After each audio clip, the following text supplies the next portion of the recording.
Je vais vous résumer ce livre, Miracle de la détoxination. Un livre, un format qui change un peu de l'ordinaire, assez grand, qui a l'avantage du coup, pour sa lecture, de proposer des belles pages qui permettent de voir tout un chapitre assez tranquillement. Donc c'est écrit par le docteur Robert Morse. En fait, lui, il est naturopathe, biochimiste, iridologue et herboriste, et il a été un des protégés du docteur Bernard Jansen, qui est un des pères de l'iridologie aux États-Unis.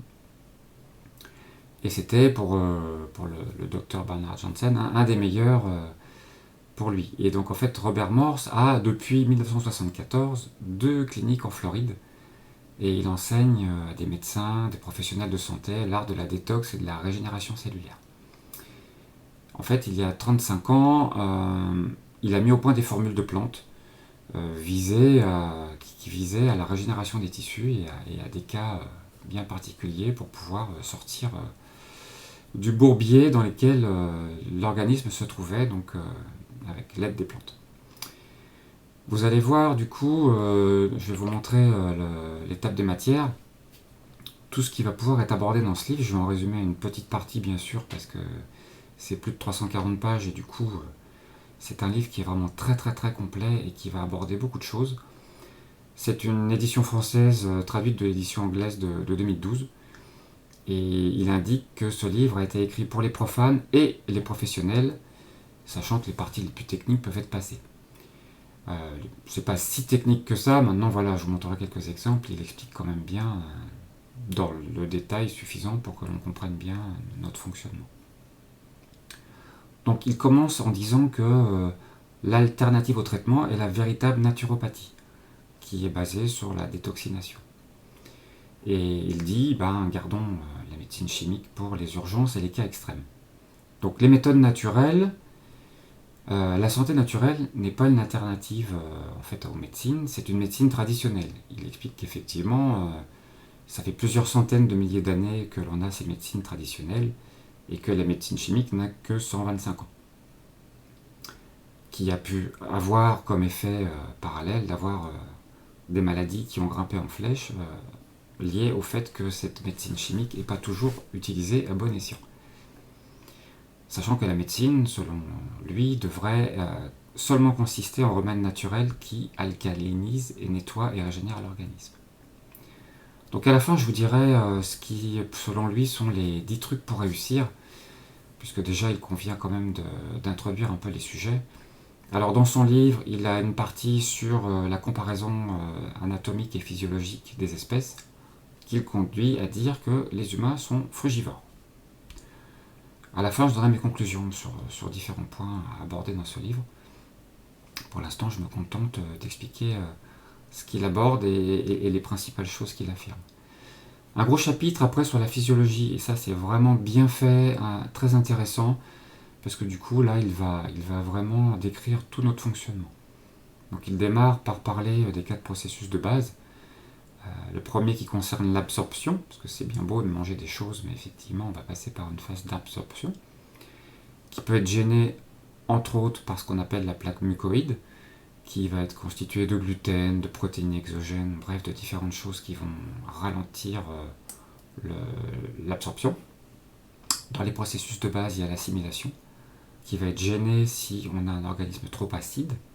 Et à ce moment-là, nos nutriments peuvent devenir anioniques, ils vont coaguler et ils vont être quasi inutilisables, ce qui est quand même fortement dommage. Et enfin, dans les processus de base, il y a l'élimination, que ce soit les rhumes, des toux, des grippes, des fièvres, des diarrhées. Tous ces processus-là sont en fait des éliminations plus ou moins fortes de choses qui nous embarrassent. Il va, dans la partie physiologie, parler des cellules, des tissus, tous les systèmes nerveux, etc. Donc là, on va avoir beaucoup d'explications. Par exemple, le foie, il faudrait un terrain de 200 hectares pour construire une telle usine. C'est vrai que le foie, c'est quand même vraiment un bel organe qui va à la fois nettoyer le sang, retransformer des polluants en choses plus faciles à éliminer, et à la fois produire ce qui nous manque. Donc vous verrez plus d'explications sur le sujet dans cette partie. Alors dans les systèmes d'élimination, Il va parler de la lymphe, il va parler des systèmes immunitaires, du thymus, de la rate, des choses que l'on n'aborde pas forcément toujours, mais qui du coup sont importants à resituer parce qu'en fait ils existent bien évidemment. Vous allez voir ici par exemple une partie sur les globules blancs juste pour illustrer un exemple de comment il va expliquer le fonctionnement au niveau des globules blancs. Et on va retrouver des termes qui seront utiles par exemple pour comprendre des analyses de sang. Alors, la véritable naturopathie, c'est la détox. Ça, effectivement, c'est quelque chose qu'il a bien insisté et qu'il va bien sûr, puisque c'est le thème du livre, redire tout au long de son livre. Mais pour ça, il faut comprendre le fonctionnement. Parce qu'effectivement, on n'est pas là pour dire faites ci, il se passera ça. L'idée maîtresse de ce livre, c'est de nous rendre notre responsabilité à travers les compréhensions de notre fonctionnement. Par exemple, pour lui, il est fondamental de comprendre notre système glandulaire endocrinien. Il est essentiel à la santé et au bien-être du corps physique. Et ce qu'il dit, c'est étudier et apprenez le fonctionnement de vos glandes endocrines, ce sera pour vous d'un grand secours. Alors effectivement, le chapitre peut paraître un peu compliqué, et on verra après, dans la suite du livre, que on va comprendre un peu plus de choses par rapport à ce qu'on pourra voir comme symptômes ou comme signes donnés par notre corps. Il affirme que les glandes endocrines sont impliquées dans 75% des maladies. Et donc là, il va décrire dans son livre beaucoup de choses, tous les fonctionnements liés à l'hypophyse, au surrénal, au pancréas, à la pinéale, etc. En expliquant les hormones, leur rôle. Sincèrement, c'est très intéressant. Comprendre par exemple tout ce qui est fonctionnement féminin autour des hormones féminines, comprendre la ménopause, etc. Voir le rôle de chaque hormone, c'est intéressant, voire essentiel pour appréhender des choses qui arrivent forcément. Pareil pour les hommes, nul n'est épargné.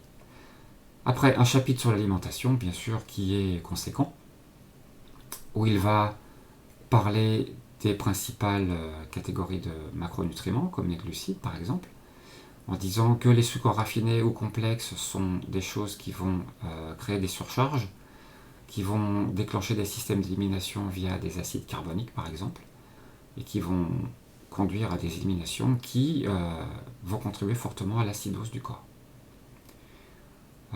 Il parlera aussi du pancréas, du foie, des reins dans ce chapitre, en affirmant aussi que les édulcorants sont reliés au cancer dans différentes études.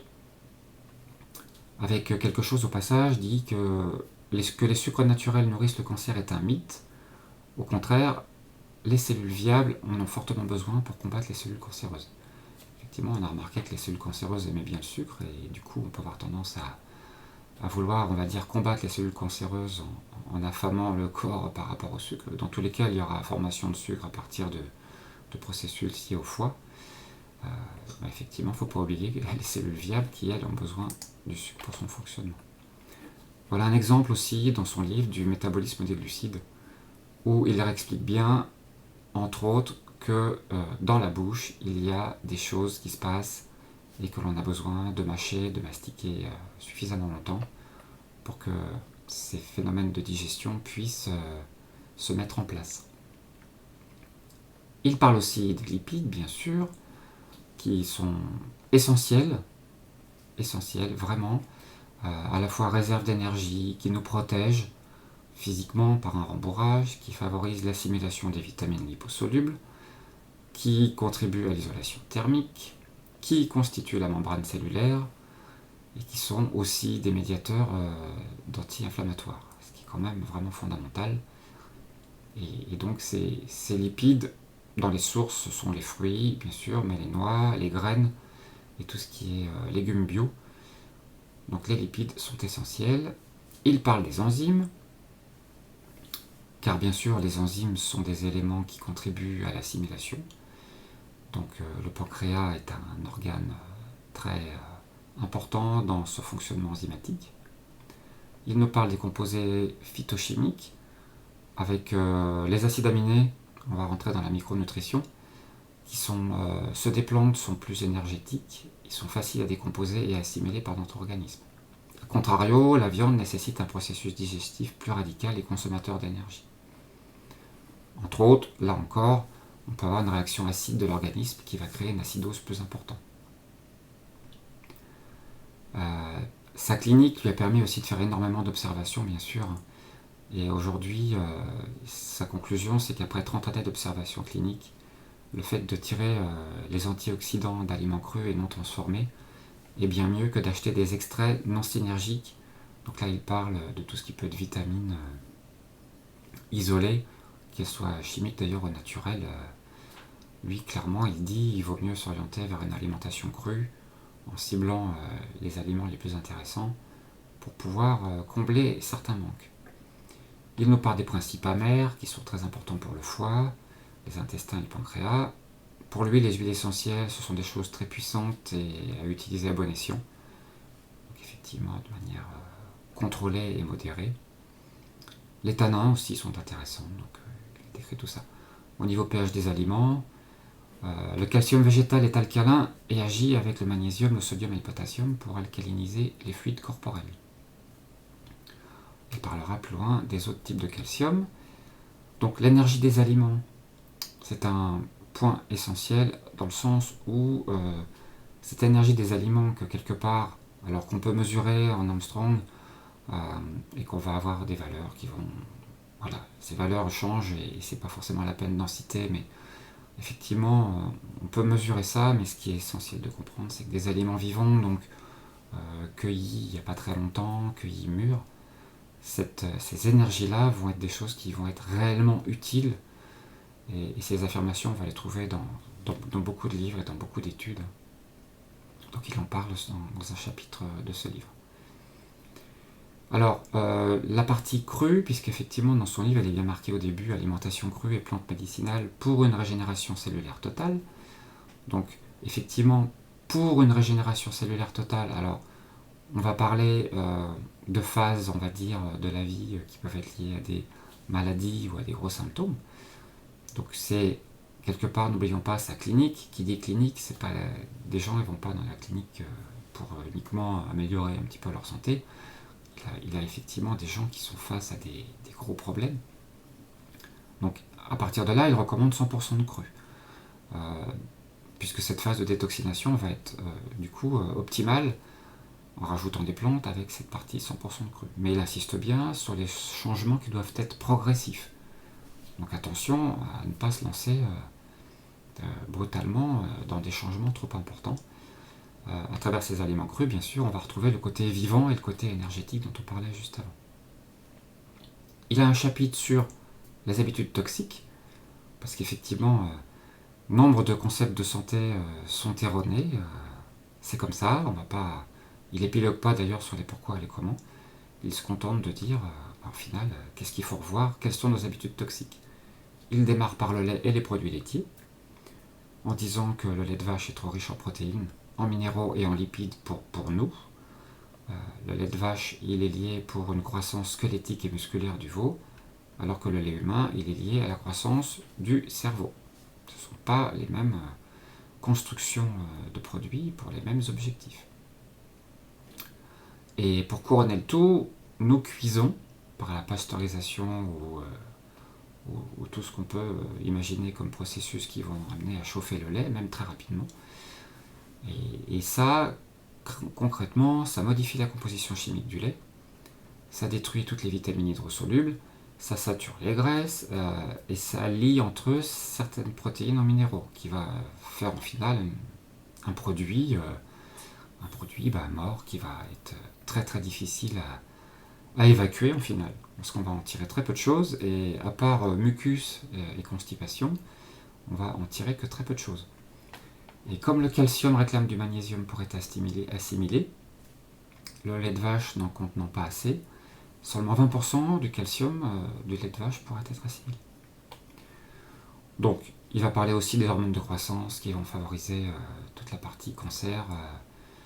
Voilà, il décrit clairement et assez dans le détail la partie du lait. Après, sur les protéines, le foie peut produire ses propres acides aminés, ceux qui manquent. 20 à 40 grammes de protéines par jour suffisent. Et clairement, c'est pas beaucoup. Et là, on parle des protéines animales et végétales. Après, il parle de tout ce qui peut être irritant ou stimulant pour arriver à comprendre effectivement la caféine, le poivre noir, tout ce qui est glutamate, conservateur. Eh bien, on va avoir des stimulants, mais qui vont aussi des irritants qui vont irriter les mucus et qui vont conduire à certains désagréments. Par exemple, le piment de Cayenne est moins irritant que le poivre noir. C'est pour ça qu'il est utilisé dans différentes compositions de composés de plantes par la suite, parce qu'il va avoir des effets intéressants sans avoir trop d'inconvénients. Le thé et le café qui stimulent et irritent le foie, le cœur et le système endocrinien et les reins. Au passage, effectivement, dans ce livre, on voit les inconvénients. On va voir plein d'études, c'est très régulier, sur les avantages du café, les avantages du thé. Très bien, je pense que c'est comme le reste. Il s'agit juste de ne pas en prendre tous les jours et tout le temps, et plusieurs fois par jour. Donc le chocolat, c'est pareil. Lui, il dit acide oxalique combiné au calcium, et ça va entraîner des problèmes au niveau des reins. Plein d'études disent que le chocolat est très bon pour la santé. Très bien, pas tous les jours. Je pense que c'est juste un bon principe. Pareil pour l'alcool, c'est très acidifiant, ça va produire du mucus. Il parle d'une tolérance qui est liée au vin bio rouge, mais là encore, pas tous les jours. Voilà, donc l'énergie devrait être dynamique ou cellulaire, et si on a besoin de stimulants, et bien au final, c'est qu'on doit reconnaître qu'on a une faiblesse tissulaire en nous, une réalité. On doit pouvoir complètement fonctionner sans stimulant, et à la rigueur, garder le café et le thé comme boisson plaisir, ou comme chose qu'on va pouvoir utiliser, on va dire, dans les saisons, par moment, pour se faire plaisir, et pas comme une habitude. Un chapitre sur les vaccinations, donc d'innombrables maladies sont liées au vaccin. Donc là-dessus, je ne m'étends pas. Produits chimiques, chaque individu ingère 60 kg de produits chimiques par an. Ça paraît carrément énorme, trop grand. Bon, en tout cas, même si c'est moins, ça reste des kilos. Et franchement, la plupart des toxiques se retrouvent dans l'eau de distribution, comme il dit. Et ça pousse quand même, je pense, concrètement à se poser des questions. Il a un chapitre sur les protections, donc par exemple avec des plantes à l'intérieur. Le fait de manger cru, entre 80 et 100%, et plus de fruits que de légumes. Utiliser des produits hygiéniques 100% naturels, enfin voilà, il décrit différentes choses pour se protéger. Après, il va parler de la nature des maladies. Donc, 3 causes originelles de la maladie, la partie génétique, la partie toxicité qui en fait est stockée dans les tissus, et qui va être évacué sous forme de mucus, à travers les rhumes, etc. Et en final, on va avoir des parasites qui vont se nourrir de ces toxiques. Par exemple, il dit que certaines maladies auto-immunes sont au final uniquement le fait d'aller détruire nos tissus qui contiennent ces toxiques. Parce qu'il faut bien finir par les évacuer au bout d'un moment. Une vision intéressante. Et la troisième cause, c'est l'acidose. Effectivement, si on a une partie interne qui est trop en acide, eh bien, ça va être le lit d'inflammation. Toutes les maladies en IT qui vont du coup être des mots courants. Donc les virus sont des protéines qui permettent d'éliminer les faiblesses de l'organisme. Là encore, on combat des choses qui sont parfois, probablement, des solutions pour essayer de nous ramener vers la pleine santé et vers un mécanisme, on va dire, naturel. Il parle des parasites. À un moment donné, on va avoir un petit chapitre sur les parasites, en rappelant qu'avant on se purgeait régulièrement au niveau des vers, par exemple. C'était les habitudes des médecines traditionnelles. Il parle du cholestérol et des fameuses plaques, les faiblesses des surrénales qui sont au final un mot très courant, donc il a un chapitre là-dessus. Une partie sur le cancer, avec le système lymphatique bien sûr qui est essentiel. C'est pour ça qu'il va, dans les solutions, beaucoup parler aussi autour du système lymphatique. C'est juste comme l'évacuation des choses qui doivent retourner, on va dire, à l'extérieur, processus naturel. Au passage, il n'y a pas d'organisme 100% détoxiné. Les toxines sont issues de processus normaux de vie, et donc c'est un cycle normal et naturel d'avoir des évacuations. Mais pour ça, il faut une filtration rénale correcte, il faut des intestins qui ne soient pas constipés, il faut une transpiration aussi correcte, etc. Donc tout ça est bien détaillé. Il parle des troubles neurologiques avec l'intérêt des fruits, du diabète, où il dit qu'effectivement les sucres simples requièrent beaucoup moins d'insuline que les sucres complexes, donc tout ce qui est sucre des fruits ne pose pas de problème par rapport au diabète. Il parle des problèmes de poids, que ce soit prise de poids ou poids trop faible. Il parle de la peau comme étant un élément essentiel, puisqu'effectivement sa surface est très grande, et que la thyroïde et le foie sont reliés à la peau, donc effectivement la peau doit être vraiment bien soignée et bien traitée. Il parle du mental et des émotions, sachant qu'effectivement c'est notre désir de créer et que gérer ses émotions c'est quelque chose qui est quand même du coup vraiment essentiel. Et que là encore on va se retrouver au niveau du foie et des reins par rapport aux émotions qui pourraient être stockées et qui vont perturber le fonctionnement d'autres glandes. Du coup, la détoxination du corps physique, il a un impact direct sur le contrôle des processus mentaux et émotionnels. C'est pas rien, et c'est aussi, du coup, un beau résultat. Il a un chapitre sur le langage des glandes et des organes et des systèmes, où en fait il va aborder thyroïde, parathyroïde, etc. pour indiquer, au final, les dysfonctionnements de ces glandes-là peuvent se retrouver sur quel type de problèmes ou de constatations au niveau de notre fonctionnement de tous les jours. Donc là, il va vraiment aborder chaque organe en les reliant à tout un tas de choses, que ce soit des maux de gorge, la cellulite, des problèmes de vision, des problèmes d'œdème, de toxémie, etc. Donc ça, il rentre vraiment beaucoup dans les détails sur cette partie-là. Ce qui d'ailleurs conduit à son questionnaire de santé. Donc je vous mets un petit exemple ici pour vous montrer. Ce questionnaire de santé va se dérouler sur beaucoup de pages, et en fait le but du jeu c'est qu'il regroupe ces questions par type de glande, et en fonction des réponses oui non à ces questions, on va pouvoir se resituer sur peut-être que j'ai mon pancréas qui est un peu faible en ce moment, et effectivement c'est peut-être ça que je vais devoir regarder en premier. Donc du coup, quelles vont être les causes de mes habitudes qui pourraient influencer mon pancréas de manière négative, et quelles pourront être les solutions, on verra par la suite, sur ce qui pourront aider à régénérer mon pancréas.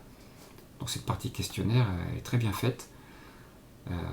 Il va vraiment aborder beaucoup de questions, jusqu'aux aux médicaments, aux antécédents et à l'historique génétique aussi. Au passage, c'est intéressant parce que on va voir tout ce qui est parents, grands-pères, maternels, paternels et compagnie. Des fois, c'est des questions qu'on ne se pose pas, des discussions qu'on a rarement en famille. Ça peut être l'occasion aussi de se poser ces questions-là, parce que sincèrement, dans une approche globale, il est très intéressant de savoir quels ont été les maux rencontrés dans la famille, y compris dans les grands-pères, grand-mères, arrière, etc. quoi.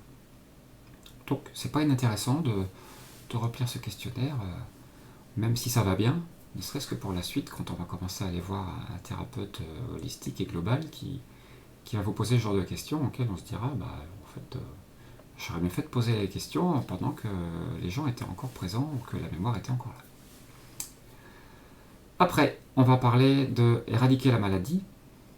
Donc là, c'est un chapitre, à partir de là, on va commencer à parler solutions. Donc, l'idée, c'est quels sont les mauvais carburants qu'on va pouvoir utiliser, que ce soit aliments ou autres, histoire de pouvoir nettoyer. Donc, évitons de rentrer des choses nuisibles, y compris au niveau de la pollution de l'air. Il va parler de tout ce qui est obstruction et détox. Donc, typiquement, tout ce qui est douleur, c'est signe d'obstruction ou de blocage. Donc, c'est déjà un signal. Et il va aussi aborder la partie détox mentale et émotionnelle, puisque tout ce qui est colère, stress, va avoir un impact sur les flux sanguins et les flux lymphatiques. Alors, comment détoxiner ? Donc, pour accélérer le processus, c'est là où on va retrouver le côté cru, que ce soit fruits et légumes. Et si on veut détoxiner encore plus vite, pour lui, c'est passer à 100% fruits. Donc là, on est sur une phase de détoxination liée à, on va dire, comme je disais tout à l'heure, à des gros problèmes pour pouvoir traiter. Donc ça, c'est la première chose. Il parle de se détendre, il parle de jeûne à l'eau. Si on a assez d'énergie vitale, ça c'est assez important aussi à comprendre. On ne se lance pas dans un jeûne comme ça, sans comprendre, sans savoir ce qui nous arrive et sans savoir dans quel état on se situe. Voilà, comme il affirme, la détoxination, c'est pas toujours drôle, et j'en reparlerai en conclusion. Il va aborder tout ce qui est aliments alcalinisants ou acidifiants, sachant que la plupart des produits animaux sont acidifiants, irritants, et ont tendance à provoquer des réactions immunitaires. Par contre, l'hiver étant froid et alcalin, on peut augmenter la consommation d'éléments acides. C'est pour ça aussi qu'on peut retrouver dans les habitudes alimentaires des choses différentes en fonction de l'été et de l'hiver. Un chapitre sur à quoi s'attendre durant la détox, donc des symptômes grippaux. Alors au passage, c'est important de comprendre, hein, quand on va commencer à rentrer dans ça, on peut avoir, ou on va avoir quasi systématiquement des symptômes de détox. C'est désagréable et ça peut nous donner envie d'arrêter. La preuve, c'est que si on revient vite à nos systèmes d'avant, ces signaux vont s'arrêter. Et on va se retrouver mieux. Et on pourrait conclure en se disant, c'était pas pour moi, j'allais moins bien. C'est essentiel de comprendre, et il détaille bien dans tout son chapitre, et là je ferai court, mais que ce soit une fièvre, des inflammations qui vont réapparaître ou autre, c'est important de comprendre tout ce qui peut arriver quand on se lance dans un nettoyage, quand on se retrouve dans des situations délicates, quoi. Donc ce chapitre est important. Tout ce qu'on appelle crise de guérison, effectivement. Alors après, il ne faut pas non plus faire n'importe quoi. Faut bien comprendre ce qui peut nous arriver. Il ne faut pas non plus confondre avec des choses qui seraient plus importantes. Donc se faire accompagner pourrait être utile. Et c'est pour ça qu'il rentre dans les détails, dans tout un chapitre où il va parler des effets légers, donc des symptômes qui sont liés par exemple à des légères fièvres jusqu'à 37,8, des petites éruptions cutanées, des petites choses comme ça. Après, les effets modérés, donc des symptômes de bronchite, des diarrhées, des choses plus élevées, avec des températures entre 39,5 et 45. Et puis des effets plus puissants, donc là, effectivement, des symptômes qui commencent à être des choses qui peuvent être plus importantes, comme par exemple des abcès, tout simplement, qui vont être des sorties importantes, mais à travers des abcès qui vont se faire à travers la peau. Mais in fine, effectivement, résultats finaux du processus de nettoyage, et bien, plus d'énergie, une meilleure respiration, un odorat retrouvé, des ganglions lymphatiques qui vont être dégonflés, meilleure circulation, des cheveux moins gris, une peau plus claire, une clarté des pensées. Ça c'est essentiel et vraiment intéressant. Normalisation de la glycémie, etc. etc. Sensation de bonheur, je passe.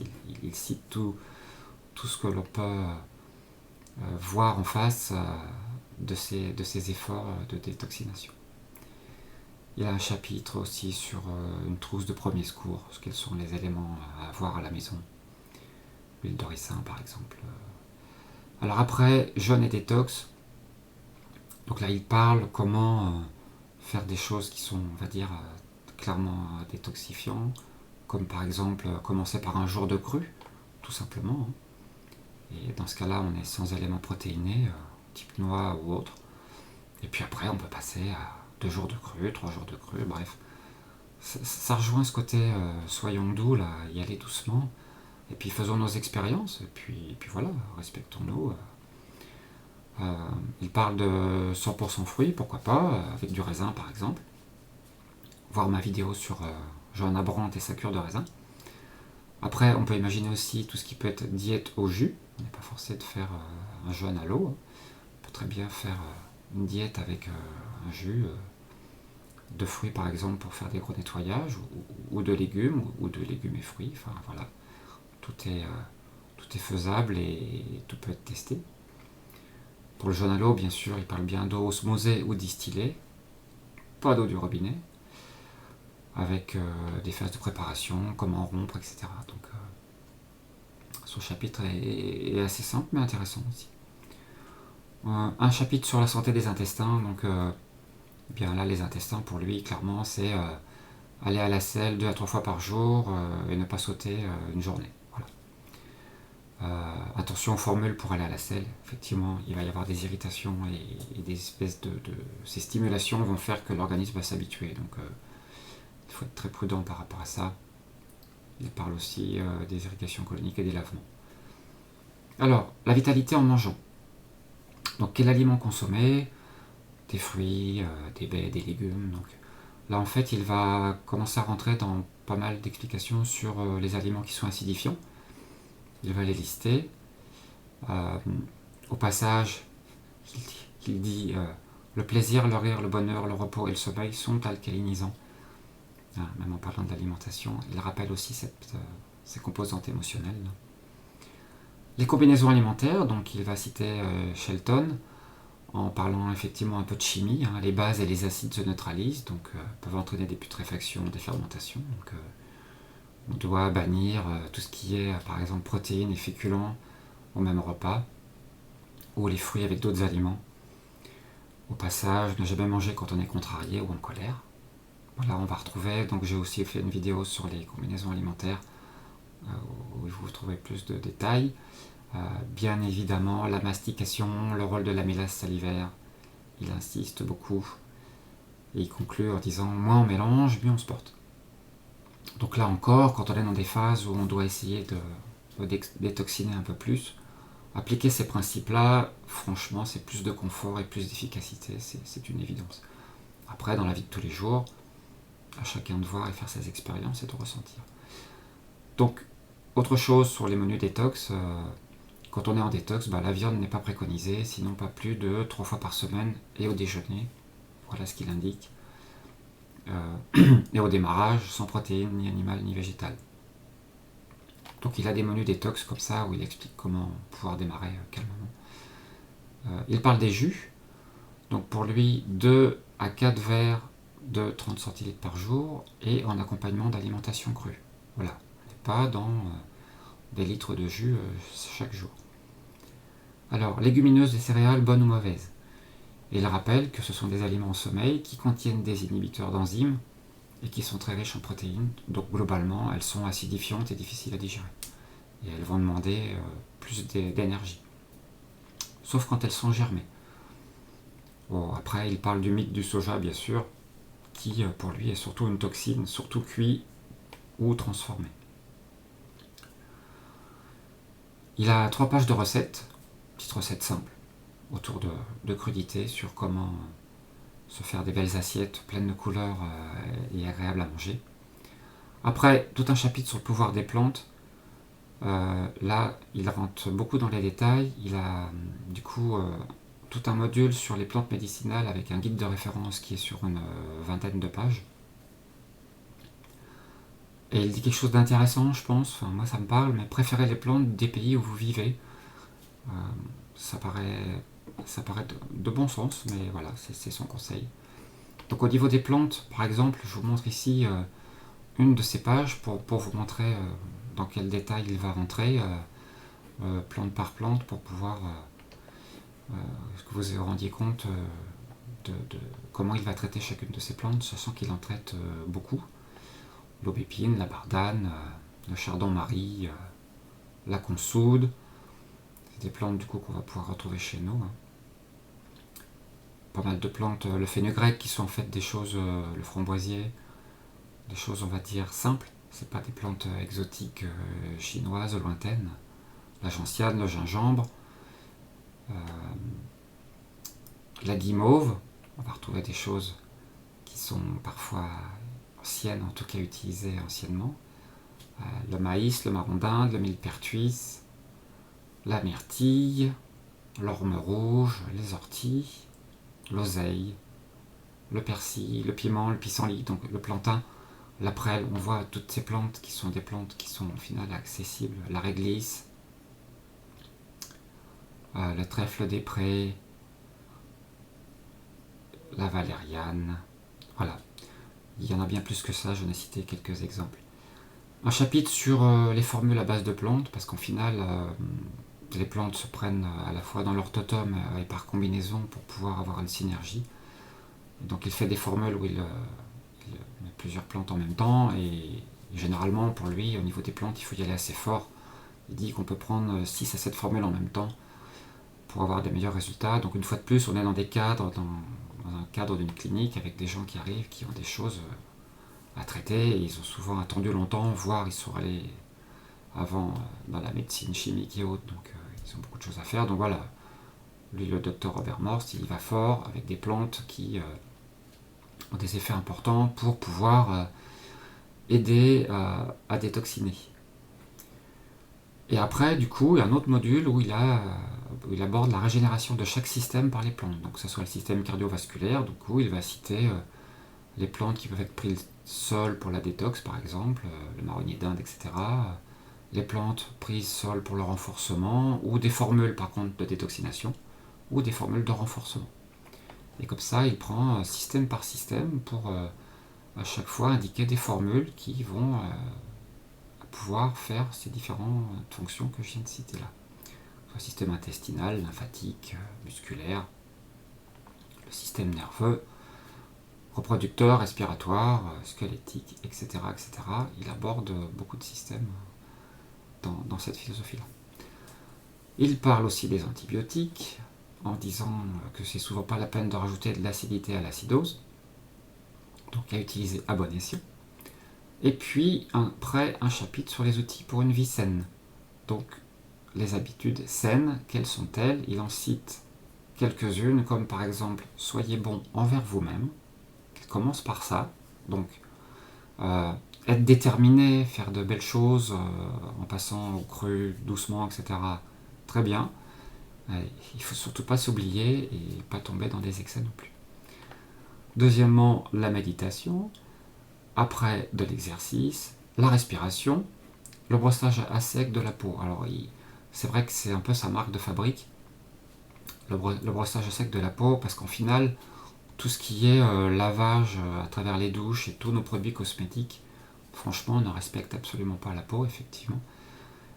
Et du coup, se brosser à sec la peau permet d'enlever les peaux mortes, permet d'enlever ce qui vient juste d'être évacué, tout en respectant l'équilibre microbiologique et local de la peau, puisque, comme on le sait, on a beaucoup de bactéries présentes sur la peau, et tout ça est en équilibre et fonctionne très bien. Donc doucement avec le nettoyage et les douches, voilà, ça, il détaille ça assez dans le détail dans son livre. Donc il met en avant la transpiration, par exemple avec les saunas et les hammams, et puis aussi la réflexologie plantaire et palmaire, puisqu'effectivement on a notre énergie qui circule et que ce sont des bons moyens pour aider à relancer des choses qui pourraient être en stagnation ou bloquées. Et que les cristaux acides, du coup, vont être des dépôts toxiques qui vont pouvoir être aidés par ces techniques de réflexologie. Après, des outils pour aider à la détox. Donc, nettoyage du foie et de la vésicule, c'est des choses qu'il aborde à travers ses formules de plantes. L'eau distillée, sachant que pour lui, l'eau doit être apportée par les fruits et les légumes, et que sinon l'eau distillée est un bon moyen pour nettoyer, sachant qu'effectivement, l'eau est importante pour ce qu'elle va pouvoir emporter en dehors du corps.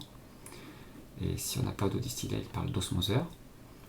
Dans les outils de détox, il parle de l'huile de ricin, qui effectivement est une solution intéressante. Donc c'est en externe, c'est en compresse, bien sûr. Donc il va là rentrer dans pas mal d'explications sur comment on s'y prend, quel matériel et comment on fait avec un linge et l'huile de ricin un peu chaude pour aider à la sortie des toxines à l'extérieur. En fait. Il a un chapitre sur la santé et la spiritualité. J'ai retenu une chose qui paraît importante, c'est redevenez des enfants. Donc là encore, ça parlera à chacun dans un sens ou dans un autre, mais c'est intéressant. Après, au niveau des annexes, il parle de déterminer la température de référence pour estimer le fonctionnement de la thyroïde, donc il va détailler ça pour pouvoir le faire soi-même. Il va parler de thérapie naturelle, donc selon lui, quelles sont les thérapies qui peuvent être intéressantes en complément de tout ça, que ce soit l'acupuncture, la chromothérapie, il va parler des différentes couleurs, les essences de Bach, les essences florales de Bach. L'iridologie, qui bien sûr est une technique intéressante pour comprendre les forces et les faiblesses au niveau de chacun. Les massages et la réflexologie, la naturopathie. Lui, il dit mode de soin le plus élevé qui soit sur cette planète pour étudier la cause et non les effets. La phytothérapie, et il termine par la médecine allopathique pour les urgences, les diagnostics et la chirurgie. Il a un chapitre vraiment intéressant sur les analyses de sang, parce qu'au final, on se retrouve avec une analyse de sang, et puis on ne sait pas trop comment interpréter, donc là, il va rentrer vraiment dans les détails sur que veut dire quand on a les hématocrites qui sont élevés ou basses. Donc, il va vraiment à chaque fois expliquer de manière simple comment interpréter ces analyses de sang. Au niveau du calcium, par exemple, il dit la mesure du calcium sérique est utilisée comme indicateur du fonctionnement des glandes parathyroïdes et du métabolisme du calcium. Au passage, c'est intéressant de comprendre le fonctionnement de nos endocrines pour pouvoir comprendre ces analyses de sang. Ce test est très imprécis pour ce qui est de déterminer l'assimilation du calcium. Les taux de calcium peuvent fluctuer à cause de cancers, médications chimiques, détoxination, consommation excessive de lait, régime hyperprotéiné, supplémentation en vitamine D, fonctionnement thyroïdie déficient, insuffisance rénale, etc. Voilà résumé de ce qu'il dit sur le calcium. Donc, il aborde aussi la partie immunitaire, typiquement les neutrophiles, quelles sont les causes d'augmentation ou de diminution. Donc là, il y a beaucoup de pages sur le sujet, bilan lipidique aussi, quoi penser du cholestérol, les bilans thyroïdiens aussi, la TSH, tout ça, c'est insuffisant. Il y a d'autres choses à mesurer si on veut vraiment comprendre un peu plus.